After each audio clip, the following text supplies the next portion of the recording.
इसका टॉपिक है UGC NTA net JRF परीक्षा दिसंबर 2019 शिक्षण एवं शोध अभियोग्यता प्रश्न पत्र फर्स्ट, वो प्रश्न पत्र फर्स्ट और सेट 2 है। अध्यवार व्याख्या सहित हल प्रश्न पत्र शिफ्ट सेकंड है। यह हुई थी परीक्षा 2 दिसंबर 2019 को।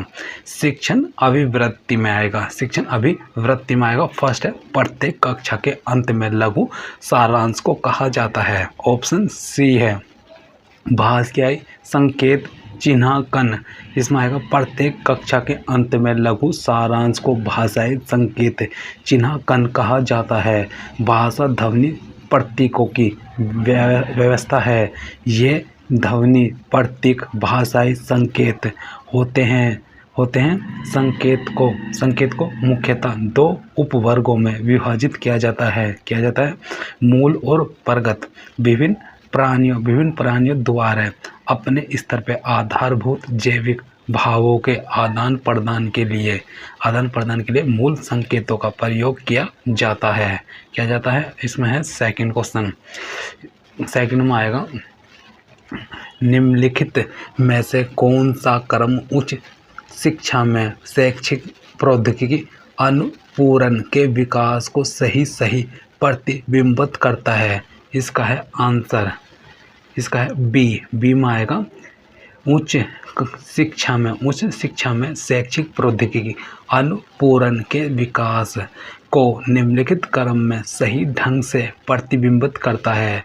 पाठ्य पुस्तक अनुपूरक सामग्री से अभिकर्मित अधिगम सामग्री, फिर मॉड्यूलर सामग्री, ऑनलाइन विधियाँ, फिर थर्ड है कक्ष शिक्षण के संदर्भ में उस आधार भूमि को क्या कहते हैं जिस पर अधिगमकर्ताओं के बीच स्नेहशील और परिपोषक संबंध बनाए जा सकते हैं। ऑप्शन इसका है बी में आएगा शिक्षक की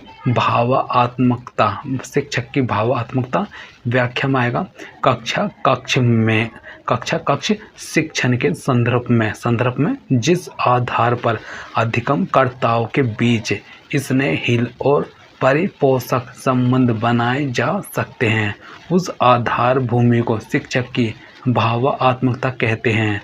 प्रतिपुष्टि के माध्यम से अधिगमकर्ता अपने अधिगम की प्रतिक्रिया को व्यक्त करता है। फिर फोर्थ नंबर, नीचे दिए गए 2 सेटों में से सेट फर्स्ट में शिक्षण के स्तर दिए गए हैं, जबकि सेट सेकंड में उनके प्रमुख विवरणीय बिंदु दिए गए हैं।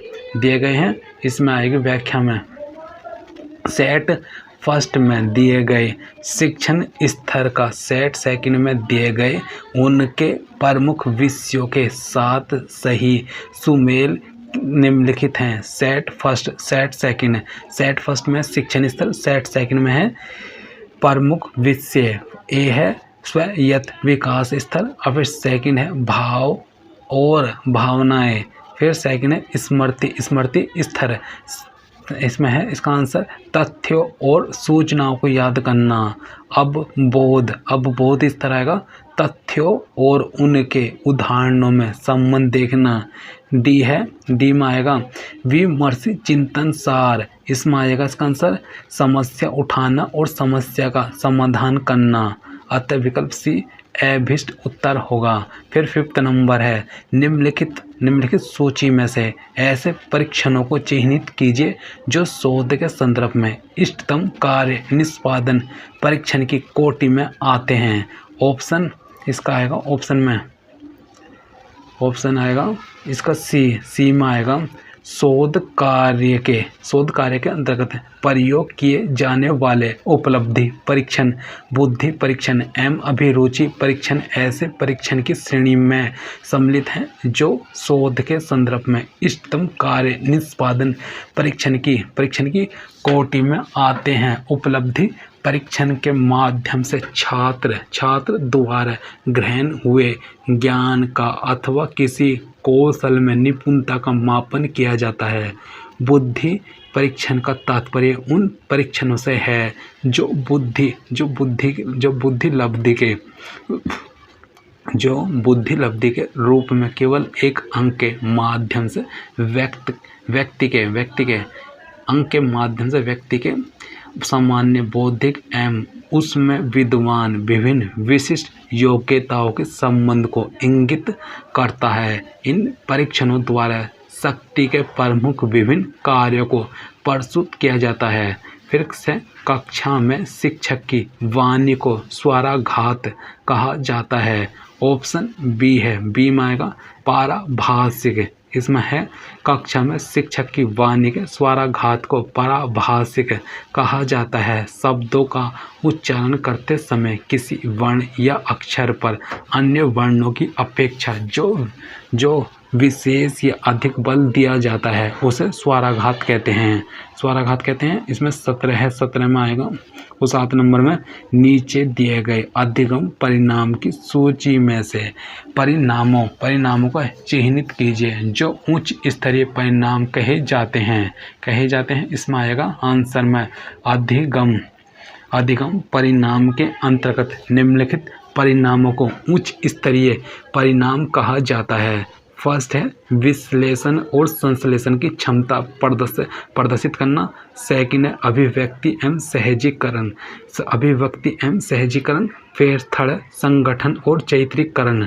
उपर्युक्त परिणामों के फलस्वरूप एक अधिगमकर्ता के अंदर विषय वस्तु की गहन जानकारी हो जाती है। शोध अभिवृत्ति 8 नंबर है। किस प्रकार के गुणात्मक शोध अभिकल्प में लोगों के जीवन का वर्णन करने के लिए व्यक्तिगत कहानियों की तलाश की जाती है। ऑप्शन डी है, डी में आएगा वृत्तात्मक शोध। इसमें आएगा गुणात्मक शोध अभिकल्प में वृत्तात्मक शोध के अंतर्गत लोगों के जीवन का वर्णन करने के लिए व्यक्तिगत कहानियों की तलाश की जाती है। गुणात्मक अनुसंधान गहनता पूर्वक किए जाने वाला एक ऐसा व्यवस्थित प्रक्रियाओं वाला अनुसंधान है जिसमें गुणात्मक पद्धत संकलन की विधियों का प्रयोग कर परिकल्पनात्मक निष्कर्षों को मात्रात्मक या गुणात्मक रूप में प्राप्त किया जाता है तथा जिसका संबंध वर्तमान गोचर से होता है। फिर 9 नंबर में आएगा। 9 में निम्नलिखित में से कौन सा शोध चक्रीय प्रकृति का है। ऑप्शन सी है, सी में क्या आएगा क्रियात्मक शोध। इसमें आएगा क्रियात्मक शोध एक चक्रीय प्रकृति का शोध है। क्रियात्मक शोध वह प्रक्रिया है जिसके द्वारा व्यवहारिक कार्यकर्ता वैज्ञानिक ढंग से अपनी समस्याओं का अध्ययन अपने निर्णयों और क्रियाओं में निर्देशन सुधार और मूल्यांकन करते हैं। शिक्षा के क्षेत्र में क्रियात्मक अनुसंधान एक ऐसी विधि है जो वर्तमान शिक्षा के क्षेत्र में उत्पन्न समस्याओं का वैज्ञानिक ढंग से अध्ययन करती है। क्रियात्मक शोध की चक्रीय प्रकृति निम्नलिखित है। फिर यह योजना में आएगा कार्य। इसमें आएगा प्रतिबिंबित निरीक्षण फर्स्ट चक्र में आएगा। इसमें है संशोधित योजना प्रतिबिंब निरीक्षण चक्र सेकंड है। यह है कार्य संशोधित। फिर आएगा इसका ऑप्शन में आएगा इसका है 10 नंबर में आएगा शोध में प्रयुक्त निम्नलिखित में से कौन सी प्रतिदर्श विधि में प्रतिदर्श के एकक समान और स्वतंत्र प्रकृति के होते हैं। ऑप्शन बी है गुच्छ प्रतिदर्श प्रतिचयन। शोध में प्रयुक्त गुच्छ प्रतिचयन विधि में प्रतिदर्श के एकक समान और स्वतंत्रता प्राप्ति के होते हैं। क्षेत्र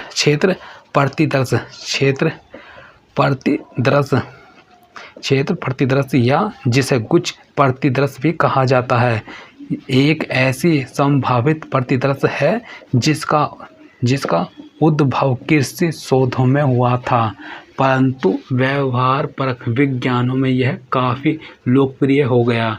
इसका प्रयोग सर्वे शोध में अधिक किया जाता है, जहां जनसंख्या तो बहुत बड़ा होता ही है, साथ ही काफ़ी बड़े क्षेत्र में बिखरे हुए भी होते हैं।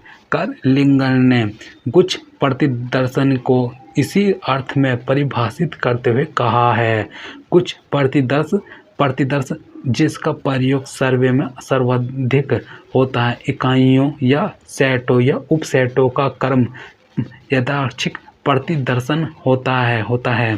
फिर इसमें आएगा 11 नंबर में आएगा निम्नलिखित में से शोध के किस चरण में शोध नैतिकता का मामला प्रासंगिक हो जाता है।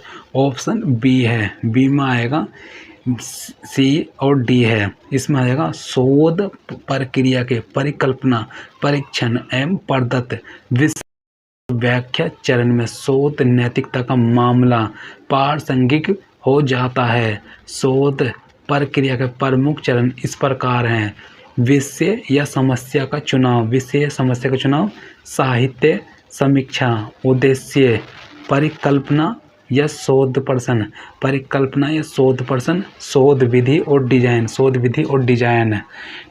फिर इसमें आएगा यूनिवर्स का चुनाव, फिर आंकड़ों का संग्रह, फिर आंकड़ों का वर्गीकरण, फिर विश्लेषण और व्याख्या, शोध निष्कर्ष, सारांश, रिपोर्ट लेखन या शोध स्तर, संदर्भ सूची। फिर 12 नंबर में आएगा सेट फर्स्ट में उल्लेखित मापन को सेट सेकंड में दिए गए उनके गुणों के साथ सुमिलित कीजिए।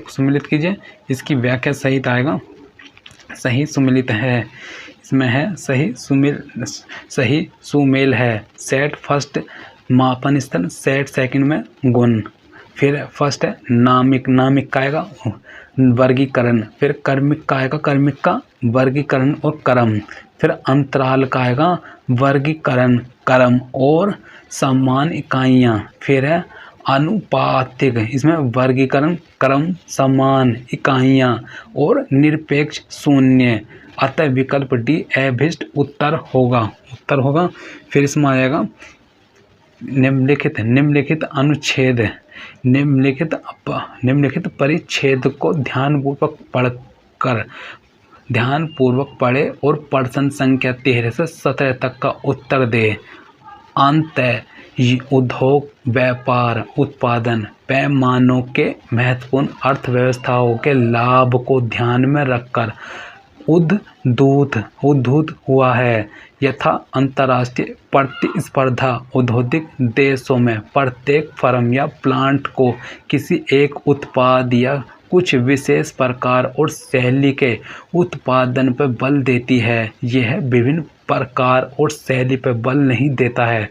इससे इकाई यूनिट लागत को कम करने में कठिनाई होती है। कतिपय विविधताओं और शैली को ध्यान में रखते हुए सतत परिचालन और दीर्घ उत्पादन करने के लिए विशिष्ट और तीव्रतर मशीनरी विकसित की जा सकती है। एक राष्ट्र तब अन्य राष्ट्रों से अन्य विभिन्नताओं तथा शैलियों के उत्पादों का आयात कर सकता है। अंततः उद्योग व्यापार उपभोक्ताओं के लिए लाभप्रद होता है, क्योंकि इससे व्यापक रेंज के विकल्प उपलब्ध हो जाते हैं। यथा विपुल प्रकार के वैविध्यपूर्ण उत्पाद का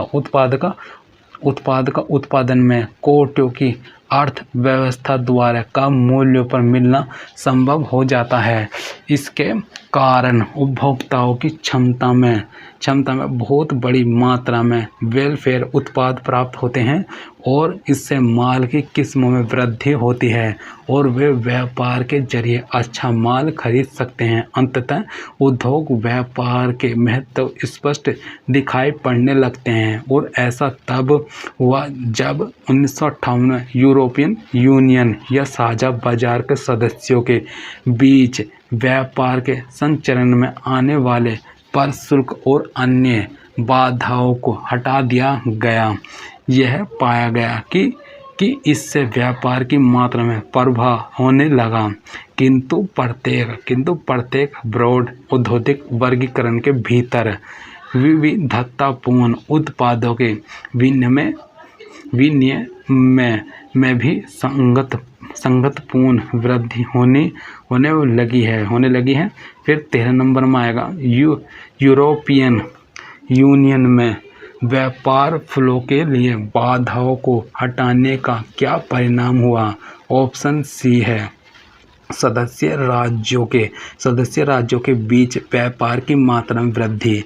इसकी व्याख्या यूरोपियन यूनियन यूरोपीय संघ में व्यापार फ्लो के लिए बाधाओं को हटाने के परिणाम स्वरूप सदस्य राज्यों के बीच व्यापार की मात्रा में वृद्धि हुई। वर्ष 1958 में साझा व्यापार के सदस्यों के बीच व्यापार के संचरण में आने वाले प्रशुल्क और अन्य बाधाओं को हटा दिया गया। कम उत्पाद मूल्य का अर्थ है, इसका ऑप्शन है डी, यह उपभोक्ता की क्रय शक्ति में वृद्धि। उत्पादों का मूल्य कम कर दिए जाने से उपभोक्ताओं की क्रय शक्ति में वृद्धि हो जाती है, जिससे वे अधिक क्रय करने के लिए आकर्षित होते हैं और उत्पादों की मांग में वृद्धि होती है। इसमें आएगा 15 में है अंतः उद्योग व्यापार पर अंतर्राष्ट्रीय स्पर्धा का प्रभाव किस पर देखा जा सकता है। ऑप्शन बी है एक ही प्रकार की सीमित किस्म। इसमें अंततः उद्योग व्यापार पर अंतर्राष्ट्रीय स्पर्धा का प्रभाव एक ही प्रकार की सीमित किस्म पर देखा जा सकता है। यह उत्पादन के विभिन्न प्रकार एवं शैली पर बल नहीं देता है। फिर 16 नंबर है उत्पादों के कुछ किस्मों के बड़े उत्पादन का परिणाम होगा।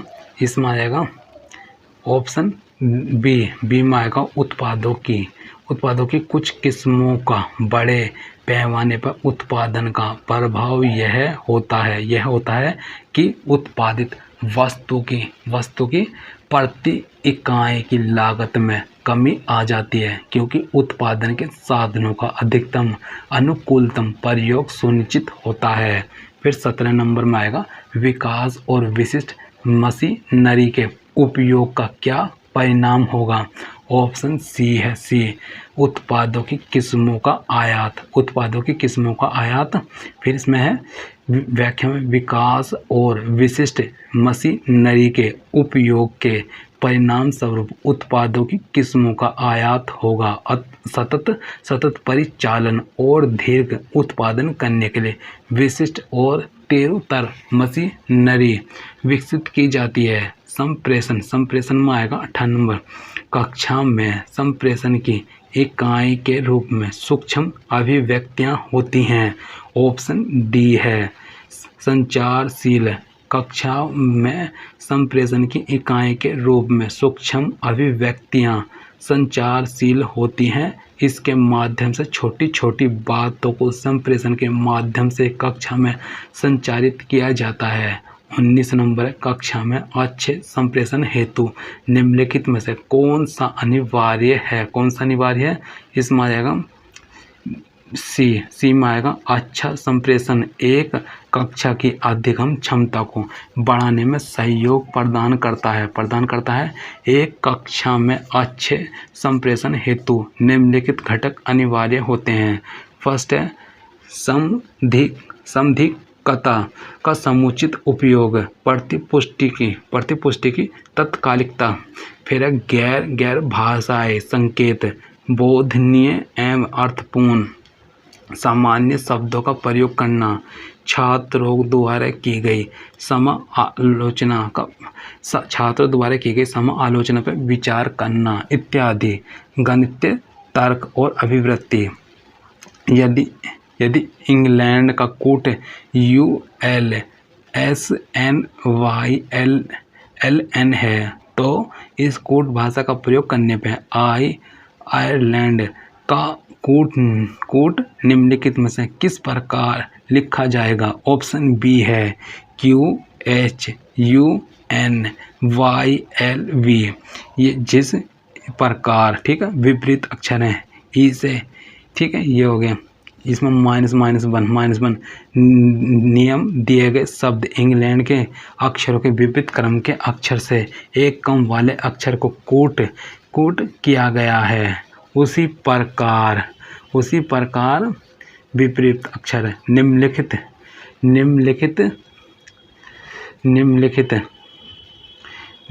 श्रृंखला का अगला पद क्या है? AT फिर कोमा EQINOK है। तो इसका अगला शब्द है दी गई श्रृंखला का अगला पद निम्नवत होगा।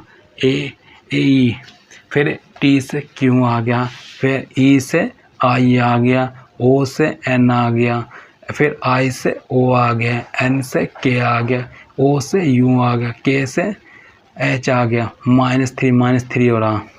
श्रृंखला का प्रथम अक्षर वर्णमाला क्रम का स्वर है, जबकि श्रृंखला का दूसरा अक्षर अपने से पूर्व अक्षर से 3 कम स्थान वाला अक्षर है। फिर है 22 नंबर, निम्नलिखित में से किस परिमाण के संदर्भ में लौकिक तथा अलौकिक के मध्य अंतर ज्ञात किया जाता है? ऑप्शन सी है, सी में आएगा प्रत्यक्ष में आएगा सी में। फिर है प्रत्यक्ष परिमाण के संदर्भ में लौकिक तथा अलौकिक के मध्य अंतर ज्ञात किया जाता है। भारतीय दर्शन में परिमाण उसे कहते हैं जो सत्य का ज्ञान कराने में अर्थात वह माध्यम जिसे किसी बात का यथार्थ ज्ञान प्राप्त हो सके परिमाण कहलाता है। परिमाण न्याय का मुख्य विषय होता है। गौतम ने मुख्य परिमाण के 4 प्रकार माने हैं: प्रत्यक्ष, अनुमान, उपमान शब्द। प्रत्यक्ष परिमाण के माध्यम से ज्ञान प्राप्ति के मुख्य तीन आधार हैं। फर्स्ट में आएगा इंद्रिय कारण, फिर इंद्रिय का संबंध और इंद्रिय संबंध से उत्पन्न ज्ञान। फिर प्रत्यक्ष परिमाण में प्राप्त प्रत्यक्ष ज्ञान 6 प्रकार का होता है: चाक्षुष प्रत्यक्ष, सावन प्रत्यक्ष, फिर स्पर्श प्रत्यक्ष, रसायन प्रत्यक्ष, घारनज प्रत्यक्ष, फिर मानस प्रत्यक्ष। निम्नलिखित श्रृंखला में लुप्त अंक क्या है? निम्नलिखित श्रृंखला में लुप्त अंक क्या है? इसमें है 2 है, 4 है, 6 है, 12 है, 10 है, 36 है, 14 है, क्वेश्चन मार्क 18, 324 है। दी गई श्रृंखला का लुप्त अंक निम्नलिखित होगा।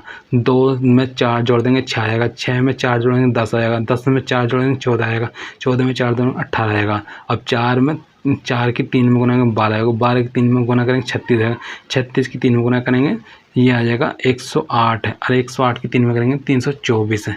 ठीक है, ये 108 आंसर आ गया। फिर 24 नंबर है अपूर्व मधु का पुत्र है। अपूर्व मधु का पुत्र है, विनोद मधु के पति का भाई है। अपूर्व और विनोद में क्या संबंध है? मध्य अपूर्व यह पिता भाई है, पिता पति ये भाई, फिर विनोद चाचा भतीजा। उपरोक्त चित्र से स्पष्ट है कि अपूर्व विनोद का भतीजा होगा। फिर इसमें आएगा, इसमें है 25 नंबर में ए और बी का अनुपात 3:7 है। प्रत्येक संख्या में 9 जोड़ने पर यह अनुपात 9:17 हो जाता है। तो ए और बी निम्नलिखित में से कौन सी संख्या है? ऑप्शन डी है 18, 42। माना संख्याएं ए और बी क्रम से 3x तथा 7x है। प्रश्नानुसार 3x + 9 बटे 7x + 9 बराबर 9/17। फिर है 51x + 153 बराबर 63x प्लस 81 माइनस है 51x, 63x माइनस 51x बराबर 153 माइनस 81, तो आगे 12x बराबर 72, तो x बराबर 6। अतः संख्याएं ए और बी क्रम से 3 गुना 6 बराबर 18 तथा 7 गुना 6 42, अर्थात 18 42 होगी। है फिर इसमें युक्त तर्क। कुछ छात्र कर्तव्यनिष्ठ हैं, यह किस प्रकार के कर्त वाक्य के उदाहरण हैं। इसका है ऑप्शन सी है, सी में आएगा विशेष विधेय। फिर इसमें आएगा व्याख्या में, कुछ छात्र कर्तव्यनिष्ठ हैं, यह कर्त वाक्य विशेष विधेय तर्क वाक्य का उदाहरण प्रस्तुत करता है। प्रतीकात्मक तर्कशास्त्र में उद्देश्य विधेय तर्क वाक्य और वर्ग सदस्यता तर्क वाक्यों का एक ही प्रतीकात्मक रूप माना गया है। तर्क वाक्यों में ऐसे ही भी वर्गों के विभिन्न संबंध व्यक्त रहते हैं और उनके 4 मानक आकार होते हैं। सभी छात्र कर्तव्यनिष्ठ हैं। सेकंड है, कोई छात्र कर्तव्यनिष्ठ नहीं है, कोई छात्र कर्तव्यनिष्ठ है। फोर्थ है, कुछ छात्र कर्तव्यनिष्ठ नहीं हैं। परंपरावादी तर्कशास्त्री उसे क्रम से AEIO तर्क वाक्य कहते हैं। पहला तर्क वाक्य भाषात्मक सर्वव्यापी तर्क वाक्य कहा जाता है। दूसरा सर्वव्यापी निषेधात्मक तर्क वाक्य कहा जाता है। तीसरा विशेष विधेय तर्क वाक्य कहा जाता है। चौथा विशिष्ट निषेध तर्क वाक्य कहा जाता है। फिर इसमें आएगा 27 नंबर में आएगा 27 नंबर में 2 क्रमिक पूर्णांकों का गुणनफल संख्या 2 से विभाज्य है 2 से विभाज्य है। अतः 4 गुना 4 बराबर 20 संख्या 2 से विभाज्य है। यह किस प्रकार के तर्क का उदाहरण है। ऑप्शन डी है, डी निगमनात्मक तर्क। 2 क्रमिक पूर्णांकों का गुणनफल संख्या 2 से विभाज्य है। अतः 4 गुना 5 बराबर 20 संख्या 2 से विभाज्य है। यह तर्क निगमनात्मक तर्क का उदाहरण है। निगमनात्मक तर्क में छात्र के सामने पहले सिद्धांत रखा जाता है और विभिन्न प्रकार के उदाहरण के द्वारा उसकी पुष्टि की जाती है। इस बीच में शिक्षण सूत्र सामान्य से विशिष्ट की ओर अग्रसर होता है। इस विधि के जनक अरस्तु हैं। निगमनात्मक तर्क के सोपान निम्नलिखित हैं। फर्स्ट है सामान्य नियमों का प्रस्तुतिकरण, संबंधों की स्थापना, उदाहरणों द्वारा परीक्षण। फिर 28 नंबर में आएगा। 28 नंबर में नीचे दिए गए 2 कथनों में से एक को अभिकथन ए तथा दूसरे को तर्क आर कहा गया है। इसमें है अभिकथन ए, यदि कोई शिक्षक कक्षा में एक प्रभावी संप्रेषक के रूप में अपने सामर्थ्य में वृद्धि करना चाहती है तो उसे पहले अपने छात्रों को समझना चाहिए। तर्क आर में आएगा छात्रों को समझने की सामर्थ्य तथा आसयत सावन असंबंध पर कथन है। उपरोक्त दोनों कथनों के आलोक में निम्नलिखित में सही विकल्प चुनिए।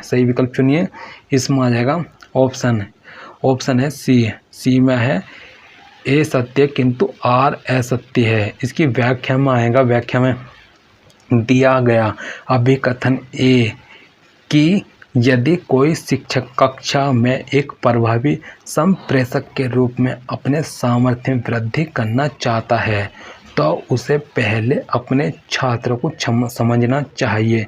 सही है, क्योंकि ऐसा करने से ही वह सही दिशा में अपने सामर्थ्य एवं क्षमता में वृद्धि कर पाएगा। जबकि दिया गया तर्क आर की छात्रों को समझने की सामर्थ्य तथा आसियत सवन असंबद्ध पर कथन है, सही नहीं है। अतः स्पष्ट है कथन ए सत्य है जबकि तर्क आर सत्य नहीं है। 29 नंबर में आएगा, हर कोई पार्टी में जा रहा है, आपको भी जाना चाहिए। इस अनुमान कथन में कौन सा तर्क दोष है? ऑप्शन ए है और एड पोप यूलम। फिर है हर कोई पार्टी में जा रहा है, आपको भी जाना चाहिए। इस अनुमान कथन में एड पोप यूलम तर्क दोष विद्वान है। इसको लोकप्रिय कुतर्क भी कहते हैं, जिसे कभी कभी गणतांत्रिक कुतर्क भी कहते हैं। तर्कशास्त्र में ऐसे मिथ्या तर्क को कहते हैं जिसमें किसी दावे को इस आधार पर सच ठहराए जाने का प्रयास जो कि उसे बहुत या अधिकतर लोग मानते हैं। उदाहरण, देश के अधिकतर लोग गांवों में बसते हैं, इसलिए देश में विकास के लिए क्या चाहिए यह सबसे अधिक गांव वाले जानते हैं। फिर 30 नंबर में आएगा। 30 नंबर में सभी छात्रों ने अपनी परीक्षा उत्तीर्ण की तथा कतिपय छात्रों ने अपनी परीक्षा उत्तीर्ण नहीं की। यह निम्नलिखित में से किसका दृष्टांत है? ऑप्शन ए है विरोधाभास। सभी छात्रों ने अपनी परीक्षा उत्तीर्ण की तथा कतिपय छात्रों ने अपनी परीक्षा उत्तीर्ण नहीं की। यह तर्क विरोधाभास का दृष्टांत है। विरोधाभास ऐसा कथन होता है जो असंगति उत्पन्न करता है। यह एक ही समय पर सच और झूठ हो सकता है अथवा विरोधाभास परस्पर विरोधी प्रतीत होता है, जैसा कि उपर्युक्त कथन में परिलक्षित हो रहा है। यदि सभी छात्रों ने अपनी परीक्षा उत्तीर्ण कर ली तो कतिपय छात्रों के परीक्षा उत्तीर्ण नहीं करने वाला कथन निश्चित ही पहले कथन का विरोधाभास है। फिर इसमें आएगा आंकड़ों की व्याख्या में आएगा 31 से 35 तक है। प्रश्न संख्या 31 से 35 निम्नलिखित तालिका में 5 विषयों में 5 छात्रों द्वारा प्राप्त किए गए अंकों की प्रतिशतता दी गई है। प्रत्येक विषय के पूर्णांक विषय के नाम के नीचे कोष्ठकों में दिए गए हैं। प्राप्त अंकों का प्रतिशत है। छात्र है, गणित है, रसायन है, भौतिक है, अंग्रेजी है, शारीरिक शिक्षा है। गणित में 100 है और रसायन में 150 है नंबर, और फिर भौतिक में 150 है, अंग्रेजी में 100 है और शारीरिक शिक्षा में 100 है। फिर ए ने किस हासिल किए? मैथ में तो 90 हासिल किए और इसमें रसायन में करे 80, भौतिक में करे 95, अंग्रेजी में 80 और जबकि शारीरिक में 90 है। बी ने करे हैं 80, 75, 90, 70, 80।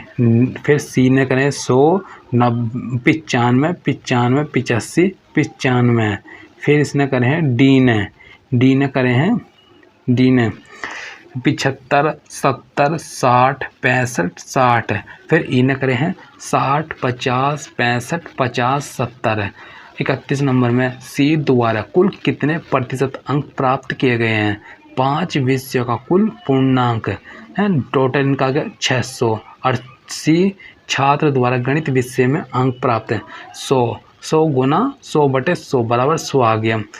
छात्र सी द्वारा रसायन विषय में प्राप्त अंक 150 गुना 95/100 बराबर हो गया 142.5। और छात्र सी द्वारा भौतिक विषय में प्राप्त अंक 150 गुना 95/100 बराबर 142.5। और छात्र सी द्वारा अंग्रेजी विषय में प्राप्त अंक है 100 गुना 85/100 बराबर 85। फिर सी छात्र सी द्वारा शारीरिक शिक्षा में प्राप्त अंक 100 गुना 95/100 बराबर 95। अतः छात्र सी द्वारा अभीष्ट 5 विषयों में प्राप्त कुल अंक 100 प्लस 142.5 प्लस 142.5 प्लस 85 प्लस 95 बराबर है 565 अंक। सी द्वारा कुल प्राप्त अंकों का प्रतिशत है 565/600 गुना 100 बराबर है 94.166 बराबर आ गया 94.17% आंसर।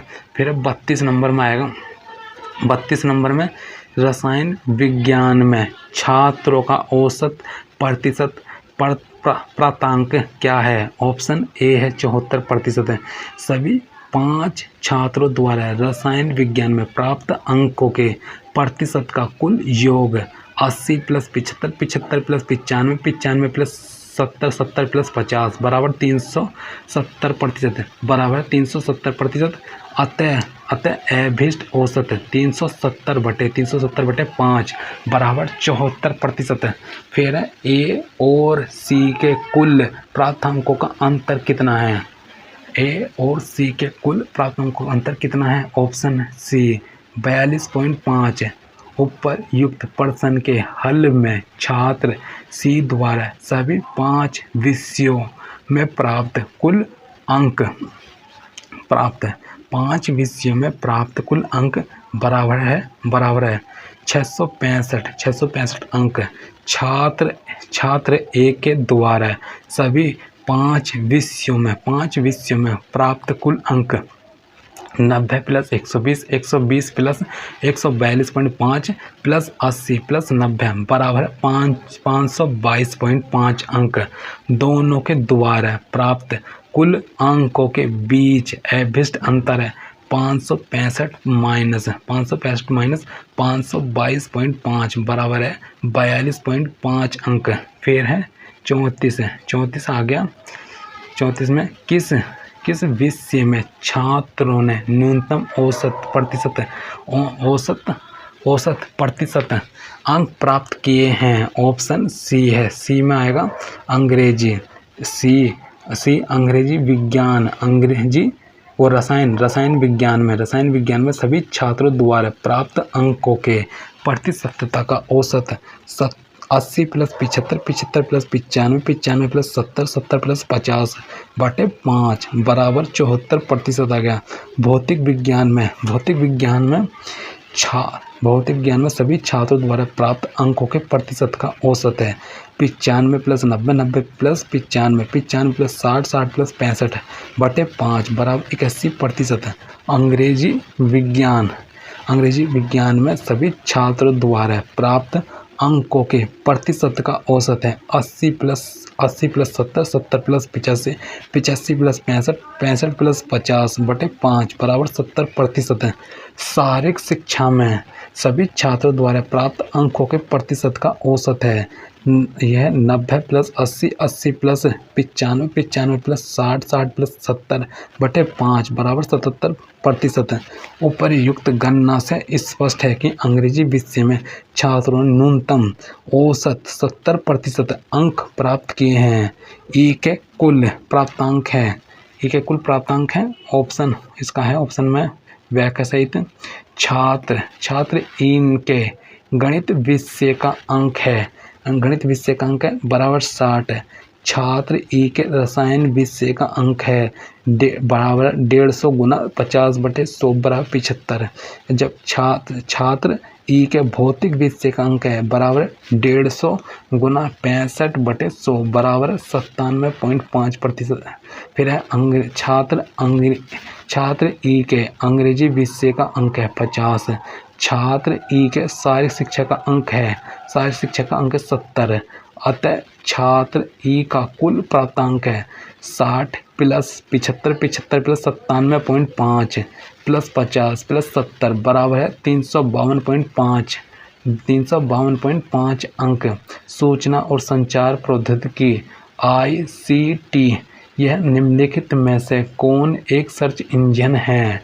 सर्च इंजन एक प्रकार ऐसा प्रोग्राम होता है जो इंटरनेट के असीमित डेटाबेस से यूजर के प्रश्नों को खोजता है और उससे संबंधित जानकारी सर्च रिजल्ट पेज पर दिखाता है। दुनिया भर में बहुत से सर्च इंजन हैं, परंतु कुछ प्रमुख सर्च इंजन निम्नलिखित हैं। गूगल है, बिंग है, याहू है, आक्स.com है, AOL.com है, बेदू है, फिर वोल फार्म फला WOLFRAMALPH है, फिर डक गो, फिर इंटरनेट यह अर्चिव, फिर है yandex.ru। सर्च इंजन 3 चरणों में कार्य करता है। फिर है क्राउलिंग, इंडेक्सिंग, फिर रैंकिंग एंड रिट्रीवल। फिर निम्नलिखित में से कौन सा प्रोग्रामिंग भाषा है? ऑप्शन डी है पाइथन। निम्नलिखित में कौन सा प्रोग्रामिंग भाषा है? पाइथन। फिर पाइथन एक प्रोग्रामिंग भाषा है। यह एक उच्च स्तरीय भाषा है जो आज के कृत्रिम बुद्धिमत्ता की दुनिया में तेजी से बढ़ रही है। इस भाषा का उपयोग डेस्कटॉप ग्राफिकल UI अनुप्रयोगों, वेबसाइटों और वेब अनुप्रयोगों को विकसित करने में किया जाता है। हमारे पास बहुत सही प्रोग्रामिंग भाषाएं हैं जैसे C++ लैंग्वेज, जावा स्क्रिप्टिंग और बहुत कुछ, लेकिन पाइथन भाषा इन सभी से पहली बार वर्ष 1989 में आया था। पाइथन के डेवलपर यानी गुइडो वैन रोसुम हैं। फिर इसमें आएगा सूची फर्स्ट को सूची सेकंड से में सम्मिलित कीजिए। सूची फर्स्ट, सूची सेकंड है, इसमें आएगा इसकी व्याख्या सहित आएगा। सूची फर्स्ट का सूची सेकंड के साथ सही सुमेल निम्नलिखित है। सेट फर्स्ट, सेट सेकंड है, यह www, इसका आएगा W वाइड वेब। फिर जावा आएगा प्रोग्रामिंग भाषा। रैम का आएगा परिवर्तनशील स्मृति। फिर रोम का आएगा, रोम का गैर परिवर्तनशील स्मृति। अतः विकल्प सी अभीष्ट उत्तर होगा।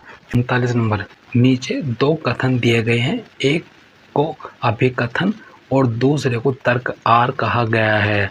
अभिकथन ए, इसमें इंटरनेट अंत संयोजित कंप्यूटर नेटवर्कों का एक समुच्चय है जो तांबे के तार, fibre optic cable, wireless connection इत्यादि जैसे संचारण माध्यमों से जुड़ा होता है।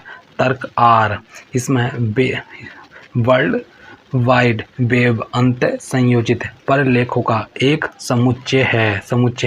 उपरोक्त दोनों कथनों के आलोक में निम्नलिखित में से सही विकल्प चुनिए। इसमें आएगा बी में आएगा दिया गया अभिकथन ए इंटरनेट अंत संयोजित कंप्यूटर नेटवर्कों का एक समुच्चय है जो तांबे के तार, fibre optic cable, wireless connection इत्यादि जैसे संचारण माध्यमों से जुड़ा होता है, सही है। तथा तर्क आर के वर्ल्ड वाइड वेब अंत संयोजित प्रलेखों का एक समुच्चय है भी सही, किंतु तर्क आर कथन ए की सही व्याख्या नहीं है। लोग विकास और पर्यावरण को चीन अंतर्राष्ट्रीय हवाई अड्डे को निम्नलिखित में से किस श्रेणी में संयुक्त राष्ट्र का चैंपियन ऑफ द अर्थ पुरस्कार दिया गया? ऑप्शन है बी में आएगा उद्यमिता भविष्य दृष्टि। इसमें आ जाएगा संयुक्त राष्ट्र का सबसे बड़ा पर्यावरण चैंपियन ऑफ द अर्थ पुरस्कार के उद्यमिता भविष्य दृष्टि श्रेणी का पुरस्कार कोचीन अंतर्राष्ट्रीय हवाई अड्डे को प्रदान किया गया। इसके अतिरिक्त यह पुरस्कार अन्य 5 श्रेणियां life time achievement policy, leadership, कार्य और प्रेरणा विज्ञान और नवाचार में प्रदान किया। वर्ष 2018 के चैंपियन ऑफ द अर्थ पुरस्कार के अन्य विजेता इस प्रकार हैं। विजेता श्रेणी Narendra Modi Bharat, Emmanuel Macron France. श्रेणी है पॉलिसी लीडरशिप। फिर है बियॉन्ड में अब असंभव खाद्य पदार्थ विज्ञान और नवाचार। जय सिंह के ग्रीन ग्रामीण पुनरुद्धार कार्यक्रम, कार्य और प्रेरणा। जॉन कार्लिंग इसका लाइफ टाइम अचीवमेंट।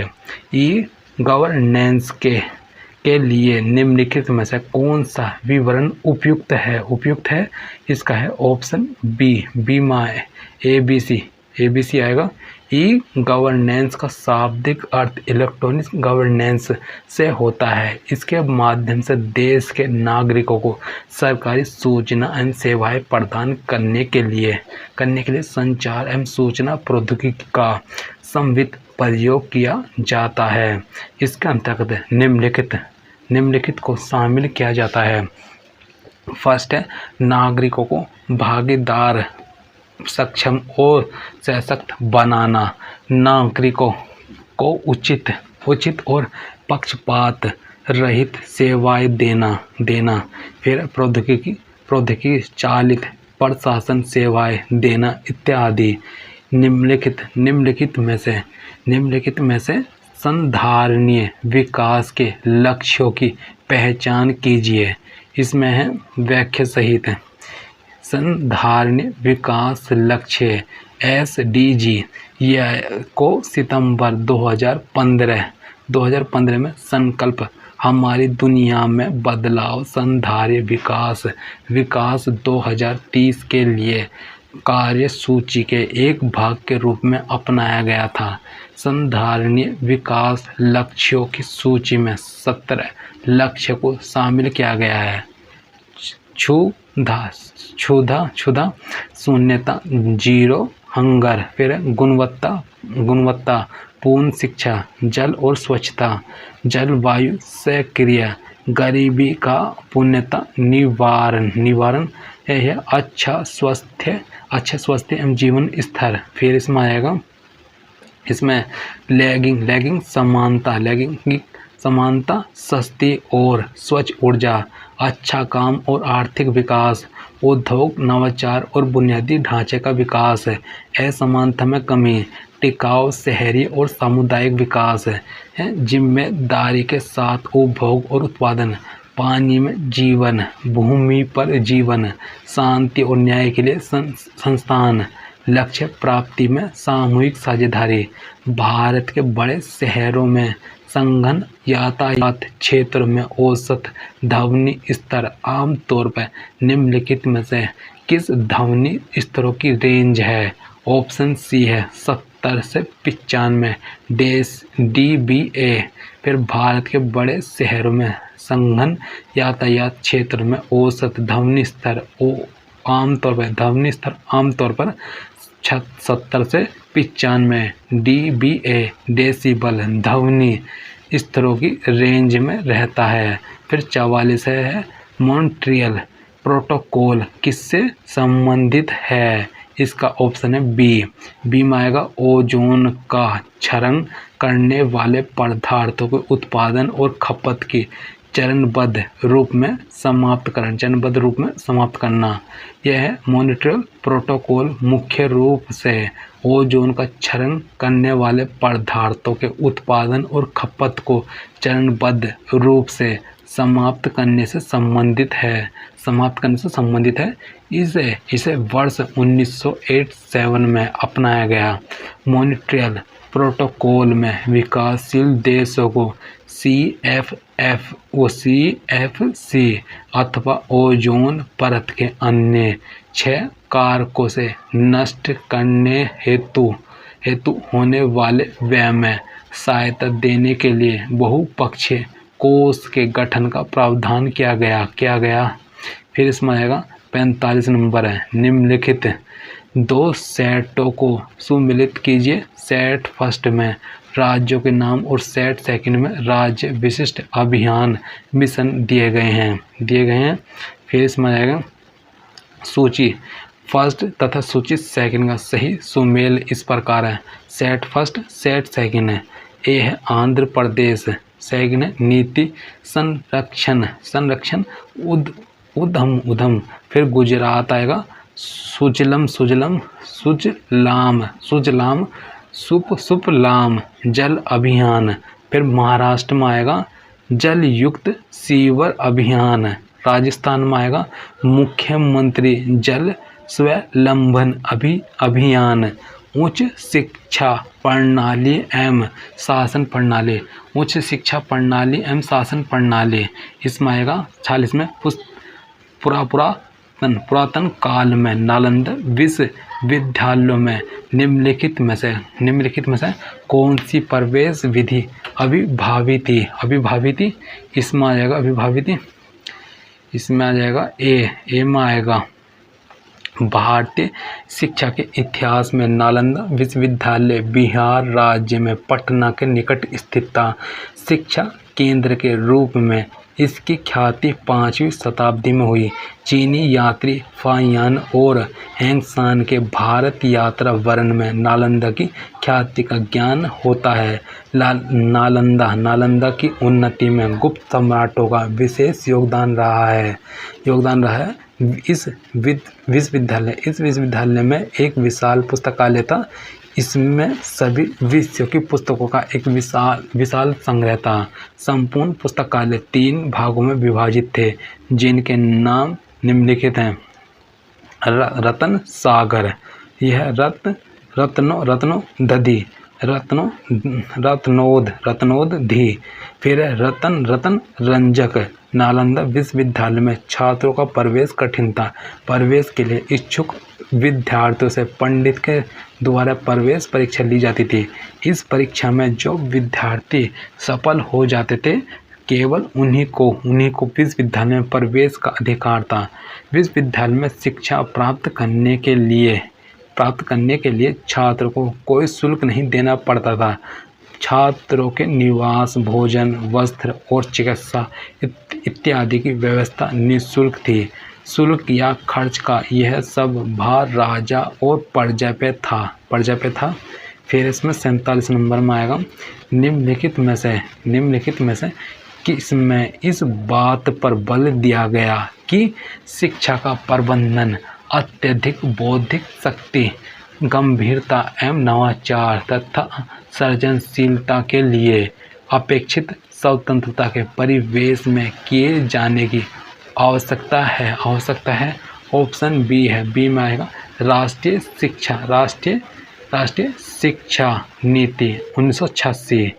राष्ट्रीय शिक्षा नीति 1986 में इस बात पे बल दिया गया कि शिक्षा का प्रबंधन अत्यधिक बौद्धिक शक्ति, गंभीरता एवं नवाचार तथा सृजनशीलता के लिए अपेक्षित स्वतंत्रता के परिवेश में किए जाने की आवश्यकता है। राष्ट्रीय शिक्षा नीति 1986 को स्वतंत्र भारत की तृतीय शिक्षा नीति कहा जाता है। अगस्त 1985 में शिक्षा की चुनौती नामक दस्तावेज प्रस्तुत हुआ जिस पर देश भर में विचार हुआ। सन 1986 में राष्ट्रीय शिक्षा नीति घोषित हुई। राष्ट्रीय शिक्षा नीति के अंतर्गत नवोदय विद्यालय की स्थापना एक अभिनव कदम था। इन्हें पेस सेटिंग स्कूल या गति निर्धारक विद्यालय भी कहते हैं। 20 अप्रैल 1986 को लोकसभा में प्रस्तुत की गई शिक्षा नीति के निम्नलिखित उद्देश्य बताए गए हैं। फर्स्ट है व्यवसाय पर आधारित शिक्षा का विकास, नई एवं परिवर्तित तकनीक के अनुरूप जनशक्ति को प्रशिक्षित करना। यह निरक्षरता के निवारणार्थ बहुलक्ष्य प्रयास फिर 48 निम्नलिखित में से कौन सा संगठन राष्ट्रीय महत्व की संस्था होने के साथ साथ सभी विश्वविद्यालयों के लिए उभयनिष्ठ प्लेटफार्म उपलब्ध कराता है। ऑप्शन है B, association of Indian universities. फिर इसमें आएगा व्याख्या में आएगा एसोसिएशन ऑफ इंडियन यूनिवर्सिटीज राष्ट्रीय महत्व की संस्था होने के साथ साथ सभी विश्वविद्यालयों के लिए उभयनिष्ठ प्लेटफार्म उपलब्ध कराता है। इस संगठन का मुख्यालय नई दिल्ली में है। यह उच्च शिक्षा के सूचना ब्यूरो के रूप में कार्य करता है और कई उपयोगी प्रकाशन, शोध पत्र और यूनिवर्सिटी न्यूज नामक एक पत्रिका भी प्रकाशित करता है। 49 भारत में उच्चतर शिक्षा के क्षेत्र में वर्तमान में क्या चुनौती हैं? भारत में उच्चतर शिक्षा के क्षेत्र में वर्तमान में क्या चुनौती हैं? ऑप्शन है इसका, ऑप्शन में आएगा व्याख्या में, भारत में उच्चतर शिक्षा के क्षेत्र में वर्तमान में शिक्षा के वर्तमान समय में विस्तार, साम्यता और उत्कृष्टता से संबंधित चुनौतियां विद्यमान हैं। साथ ही उच्च शिक्षा में स्वायत्तता, एकरूपता और गुणवत्ता से संबंधित चुनौतियां भी विद्यमान है। मानव संसाधन विकास संबंधी स्टैंडिंग कमेटी अध्यक्ष डॉक्टर सत्यनारायण जटिया ने 8 फरवरी 2017 को भारत में उच्च शिक्षा के समक्ष चुनौतियां और समस्याएं विषय पर अपनी रिपोर्ट सौंपी।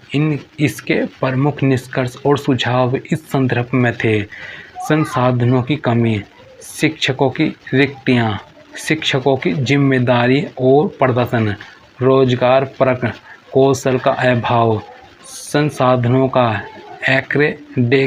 एक्रेडिटेशन, फिर विश्व स्तरीय विश्वविद्यालयों की स्थापना के लिए अपेक्षित है। इसमें आ जाएगा डी में है फर्स्ट, सेकंड, फोर्थ। इसमें आएगा विश्व स्तरीय विश्वविद्यालयों की स्थापना के लिए स्वायत्त शासन, संकेंद्रित निधियन तथा स्वतंत्रता प्रतिफल अपेक्षित होता है। इसकी उपलब्धता के बिना एक विश्व स्तरीय विश्वविद्यालयों की स्थापना करने में कठिनाई होती है, जिससे वह अपने निर्धारित लक्ष्यों को प्राप्त करने में असफल रहता है।